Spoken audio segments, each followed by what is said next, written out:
Parshas Pekudei. A fellow told me this story that just happened with him just before Shabbos. It's a big chizik. He lives in the States, and he just married off a son. His daughter-in-law is from Canada. And they, Baruch Hashem, they were married a few months, and or maybe more than that already, a year or so, and they're trying to settle in to the United States, and to be in order to live long term, they have to get citizenship, try and get a green card. Now it's a very long process, and it costs money and lawyers and whatever to be able to get through this. Now he needed to bring a bunch of documents to the officer, to that appointment, to that official appointment. In order for that to work out, they should give the green card, and based on that she married in to a United States citizen, they should give citizenship for the spouse. Now, he didn't have all the documents needed. He knew he's missing, but the lawyer said, listen, just go, you have an appointment, and daven to Hashem, it should work out. Now here's where the complicated part started. They need to interview the wife and the husband. Now she knows English, even though she's Canadian, regular, she learned, she knows English. Husband, not a word of English. Yiddish, nothing. He has no idea what's going on. So he asked the lawyers, how does that work? How does the interview work? He said, okay, so you go along, the father of this younger man. You go along, and you'll be the translator. You'll go and you'll interpret. Sure. He comes there, and it's their appointment, and they call them and they say what's going on. He said, who are you? The father of the young man. He said, I came to translate. They say, there's no such a thing. How can I trust you? You have to, before you come, you have to say that you're going to need someone to translate, to interpret it into whichever language it is, and then we bring our person. There's no such a thing. Now, if he loses this appointment, it means starting from the beginning, which means a ton of money and time, and it's just so much tirch and so much akmas nefesh. Now he was learning Amunah B'toch, and he was being himself machazik, so he wanted to the instinct was to just start arguing with him. He didn't argue, and he just sat there. So the officer said, okay, let me take the couple. Let me talk to them. Now he's sitting out there in the waiting room, and he's telling himself constantly, throughout the whole time that he's waiting, it has nothing to do with the mood of the officer. Even if it decides that he doesn't want he doesn't want to give her the green card, it doesn't make any difference. If Hashem wants it to happen, it'll happen. And even if he wants to give the green card, and he's in a great mood, but if Hashem doesn't want it to happen, it won't help. And he's telling it to himself again and again and again. He says it took between half an hour and 3/4 of an hour. He's waiting. He has no idea what's going on inside. After about 3/4 of an hour or something like that, the officer comes out and says, come in.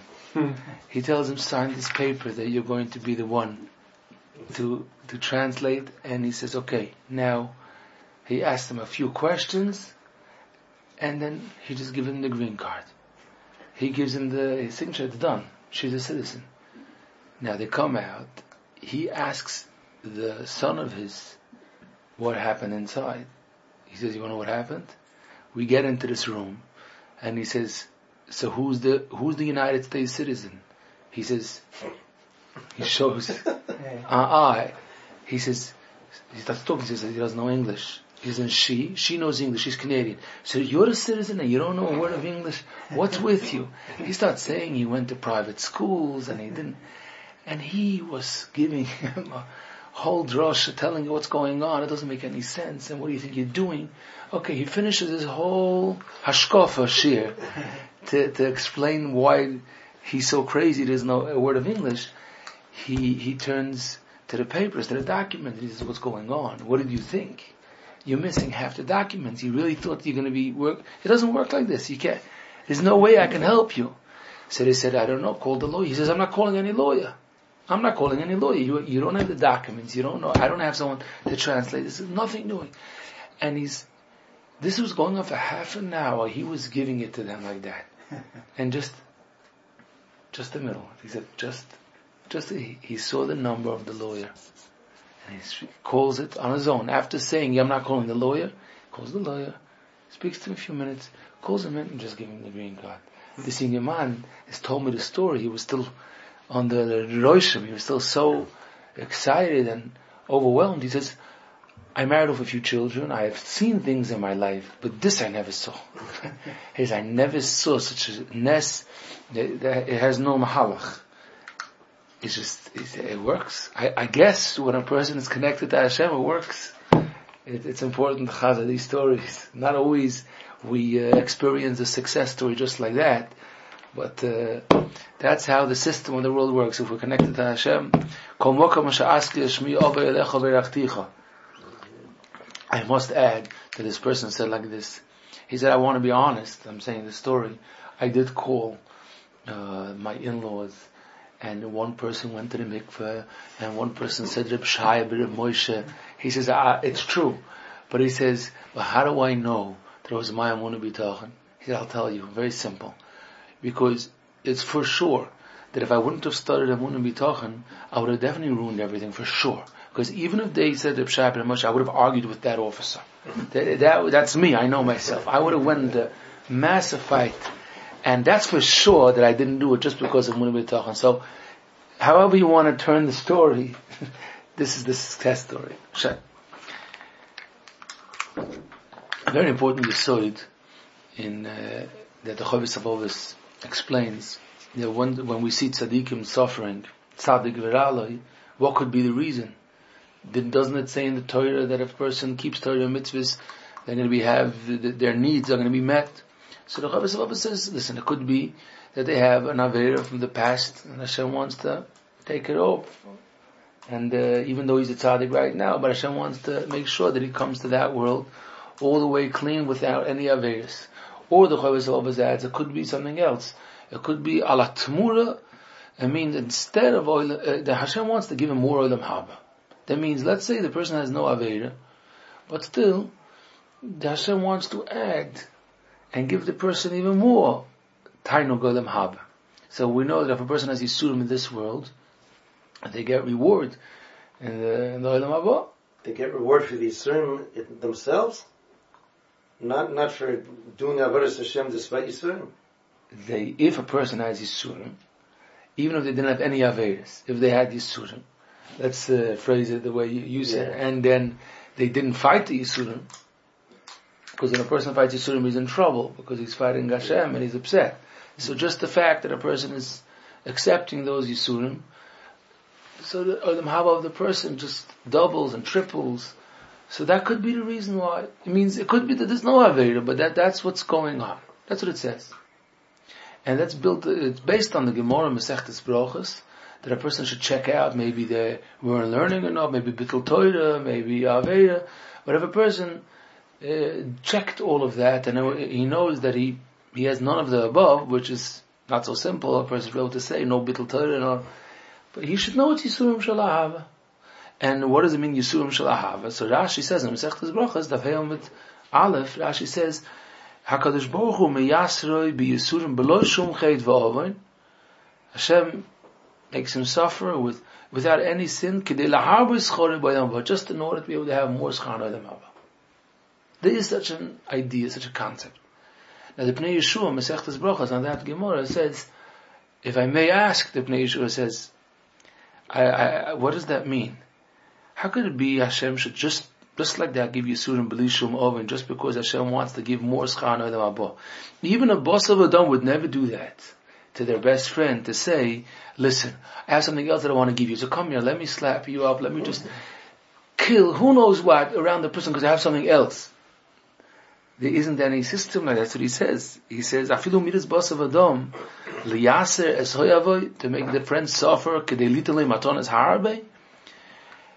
And the Pnei Yeshua adds to that if the Hashem loves the tzaddik, and wants to give the tzaddik more of the mahaba, what's the problem? No. So Hashem can give him more of the mahaba. Le'ein shir. Everything is from Hashem. It's Hashem's will. So what's the deeper understanding in in this concept? That's what Ibn Yeshua asks. So Ibn Yeshua explains that the idea is very simple. The neshama needs to be very, very refined, elevated, in order to be able to have hanoah, in order to be able to connect to the pleasures of Olam Haba. Now, these neshamas of us, our neshamas, which came down to this world, automatically, the essence of being in this world means that neshama it's stuck onto the neshama some kind of gashmius. It has a bit of the chait of Eitz Hadas, but the Bnei Yeshua says, even without the chait of Eitz Hadas, the etzem metzias that it came down to this world, so physicality. It turned into a lower level of ruchnius, and in this matziv, this neshama cannot connect to the pleasures of Olam Haba. Now, because of that, what Hashem does is Hashem wants that the neshama should be nizdachich, which I guess means refined or something. That's what Hashem wants our neshamas, which the concept is the neshama has to disconnect from the guf. That's the idea. Neshama shouldn't be so connected, intertwined with this guf. No, the neshama should be separated.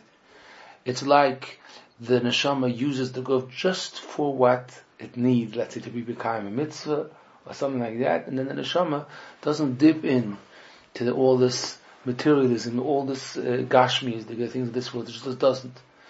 The more the neshama is distant from the gashmius in this world, the more the neshama is ready and capable of being able to connect to ruchnius, to Hashem, and to Kisei Kavod, all that. So really the concept is not to give Yisurim.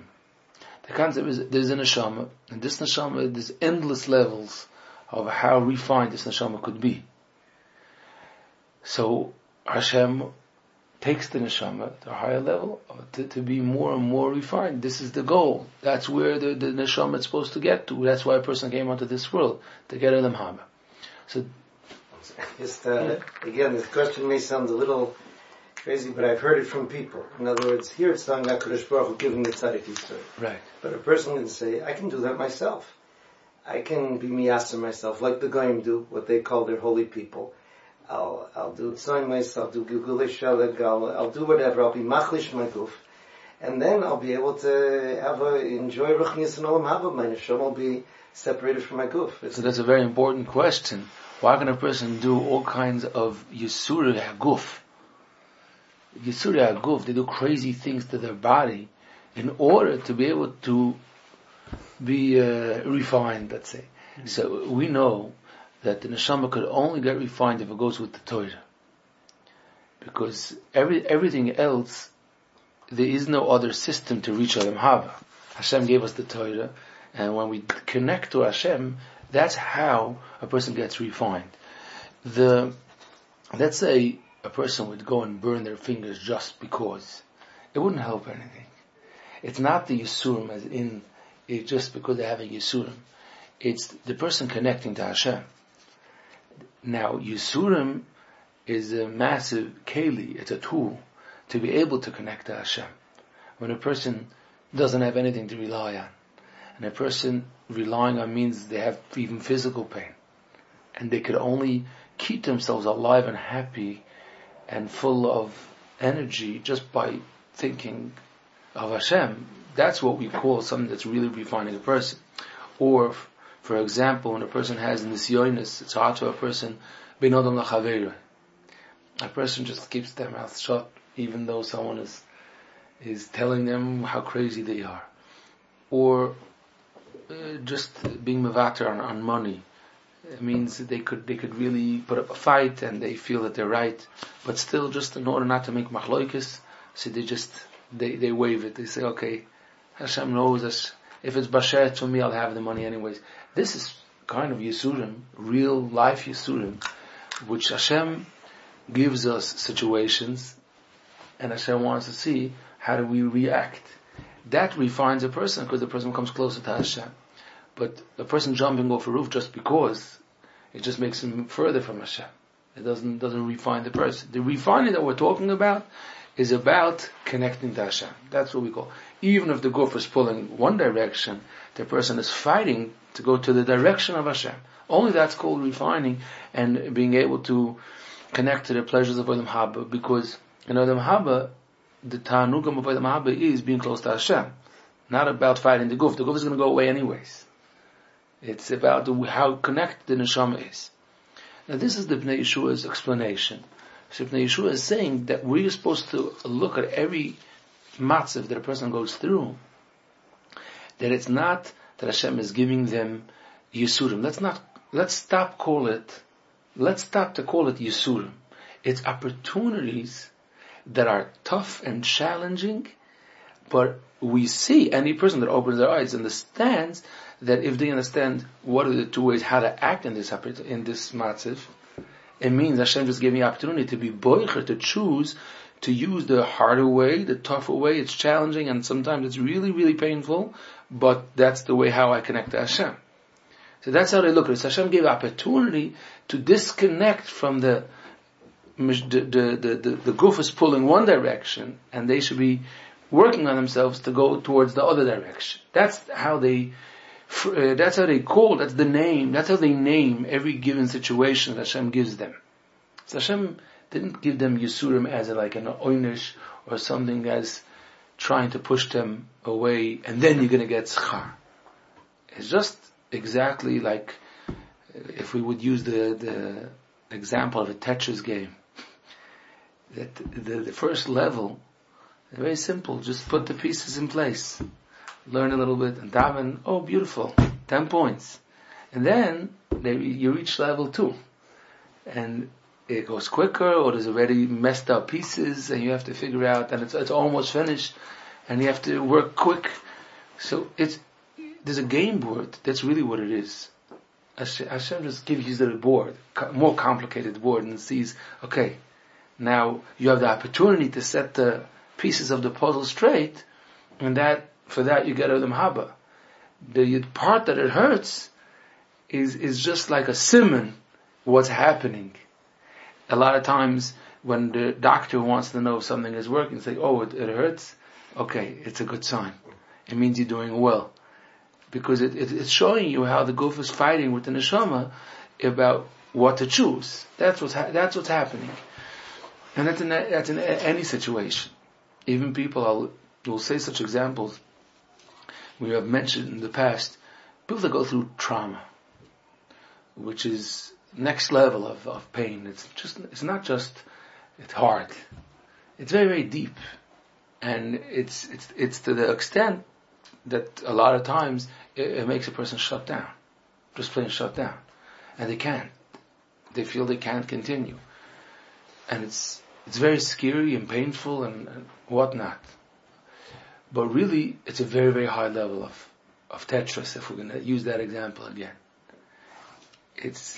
And in the beginning stages of it, a person has no idea what to do, and they're like paralyzed. They can't do anything. But then, there is an answer. That's part of our Amunah. Amunah there is a key.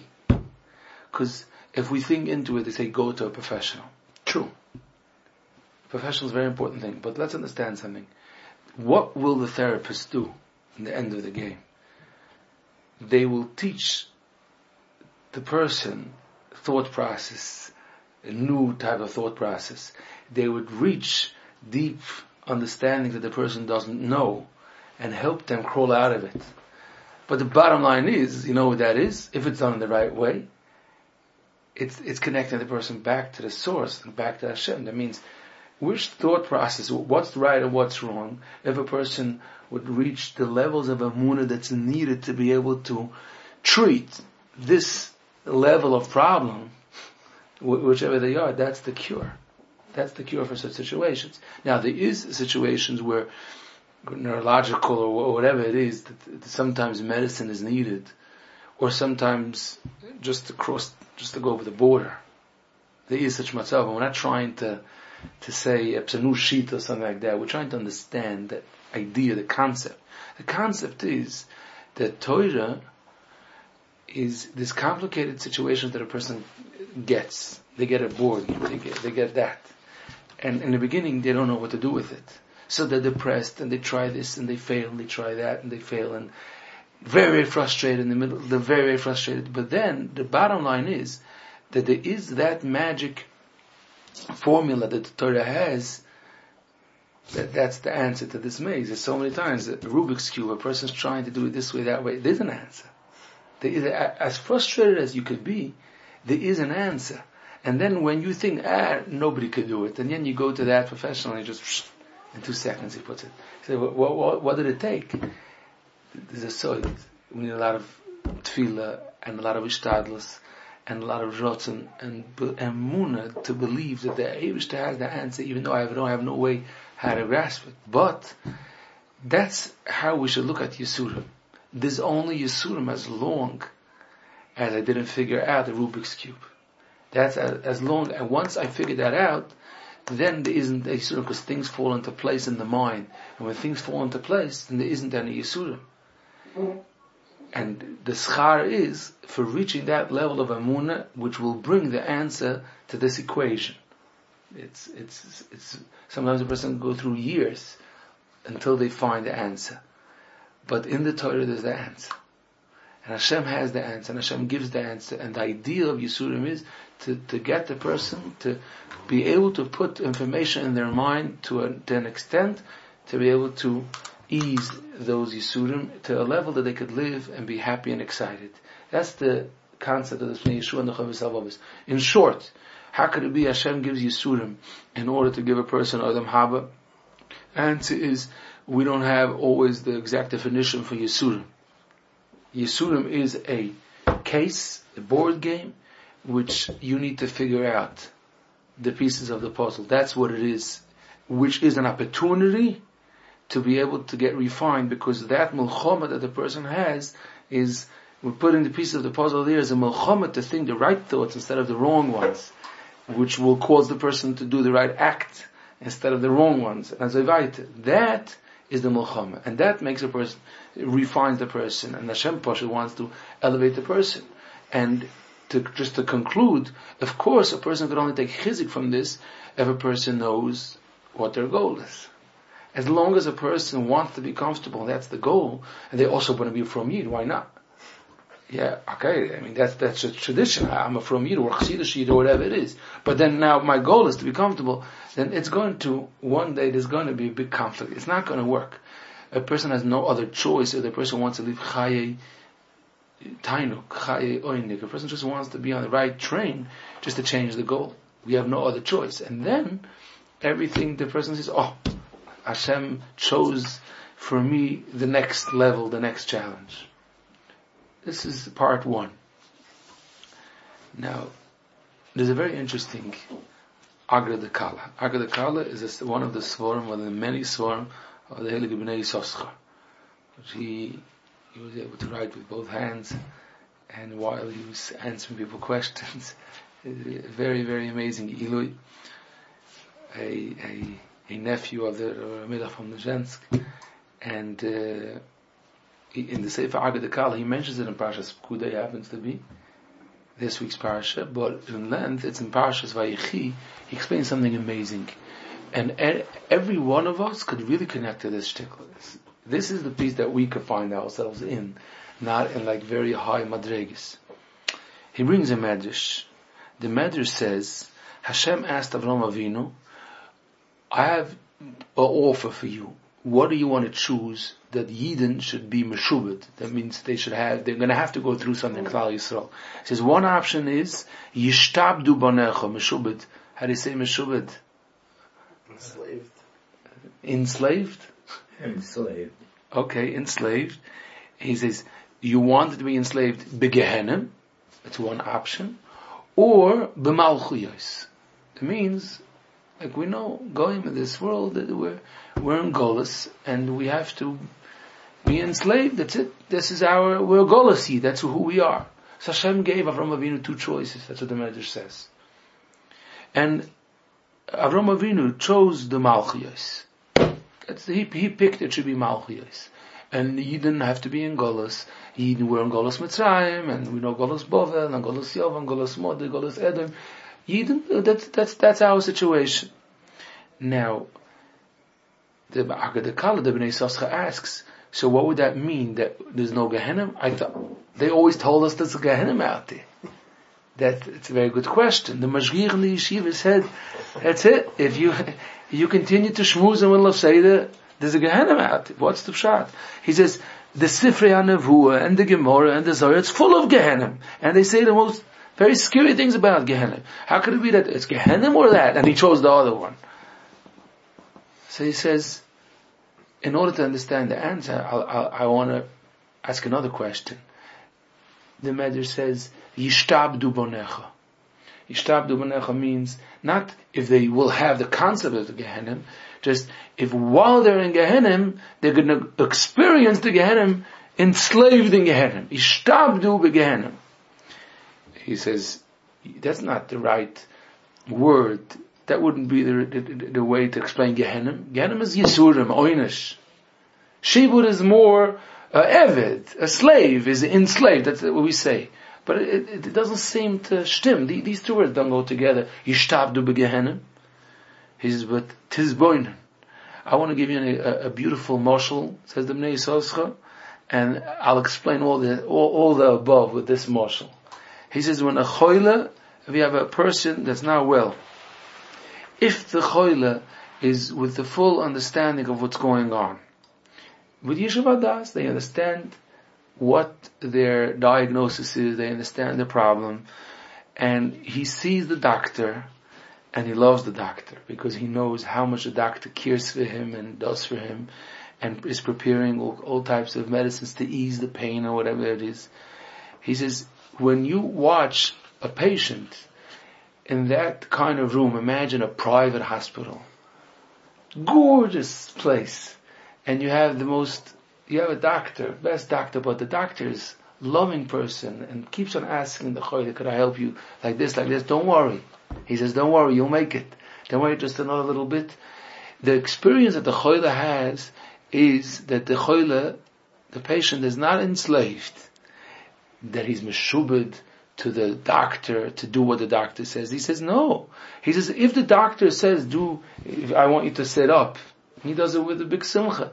Of course, if the doctor says, we'll have to do some testing tomorrow, so until 10 a.m. I don't think you can eat or drink because you have to do the testing. So, okay, it might be a bit uncomfortable or more than a bit uncomfortable, but the person is definitely not.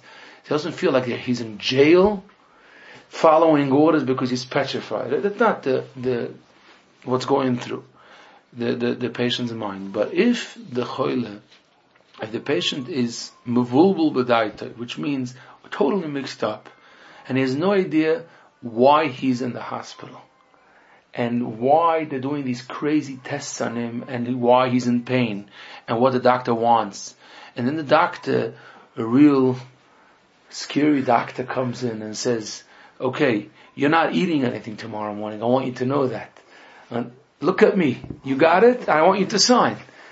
He says, you know what's going to happen? Not only the person feels that in jail, they're going to have to open up by force the patient's mouth to pour in the medicine because it's a fight.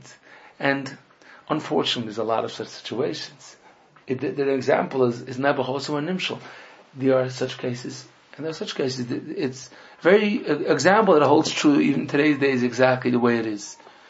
That's when we call the choile enslaved to the doctor. That's the meshubed leroife, and he's working very hard. So here, the Bnei Soscha explains the Medrash. Hashem asked Avram Avinu, Yidden will have to go through shibud malchiyos to be under goyim and meshubed in this world. Not the word meshubed. They will have to be in this world under the malchiyos. And besides that, there is a Bria, Hashem created Gehenna, and it's part of the process that the Neshama goes through in order to be totally refined, to be able to connect to it, to go back to its source. Both are true. Now, when a person has full understanding what's happening to them, full understanding Da'at Shlema, then it's not called a Shibut, then they could go through the situation b'simcha. There's a Lashon, the Apterov and Oiv Yisrael Parshas Bo, he says when a person has full Yishuv Hadas and understands what's happening and wants it, then they don't feel the Yisurim. So he says, but if Hashem wants that a person should be feeling some suffering and some Yisurim, and it should be a kind of a battle, that a person should be to choose to do what's right, Hashem needs to take away a little bit of their das, because if not, they're so in that it's not a challenge, it's not bechira. That's how strong, because that's how strong it works, that when a person has full das, they're not going to experience the Yisur.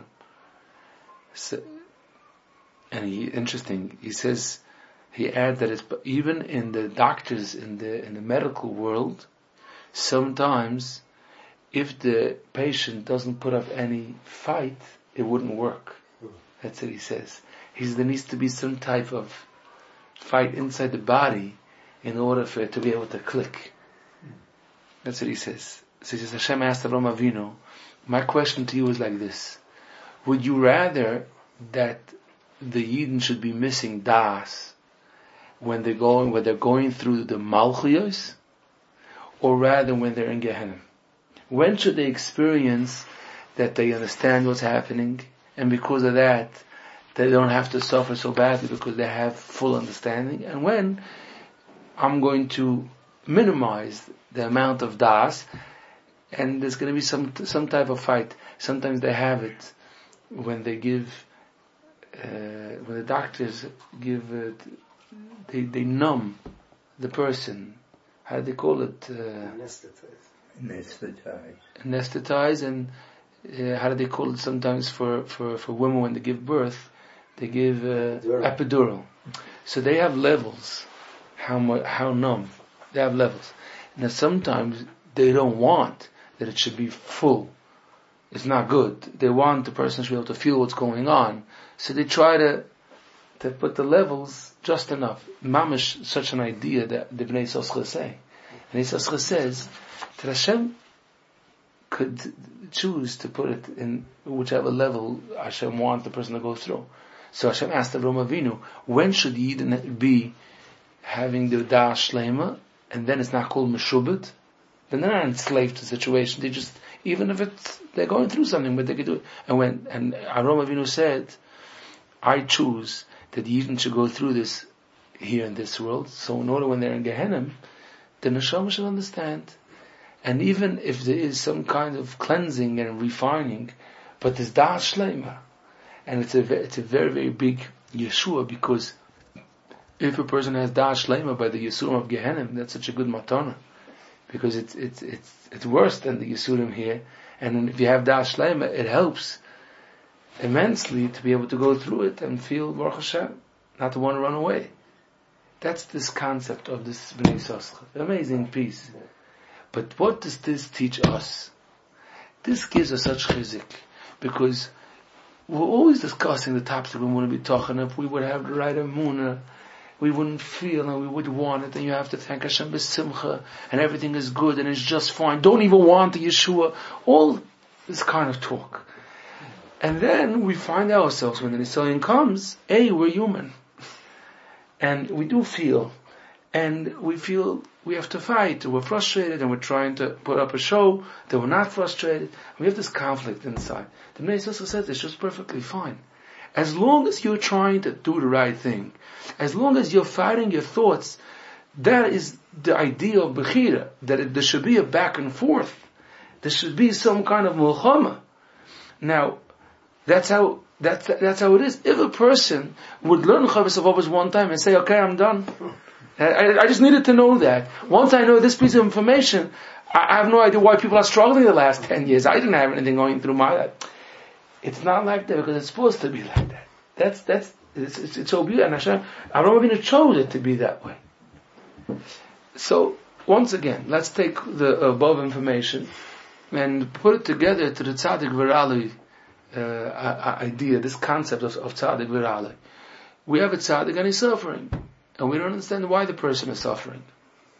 Isn't he supposed to be a tzaddik and Hashem is giving him reward? The answer is, but Hashem wants to have the tzaddik get more refined and more and more and more. That's what Hashem wants. So Hashem keeps on bringing challenges to that tzaddik to have the fight. So in there's areas in the tzaddik's life which there's no conflict, there's nothing going on because the tzaddik already paved it that way. He knows it's clear. So then the tzaddik gets like a bigger nisayon to be able to go to the next level. That's in every yid, not only tzaddikim.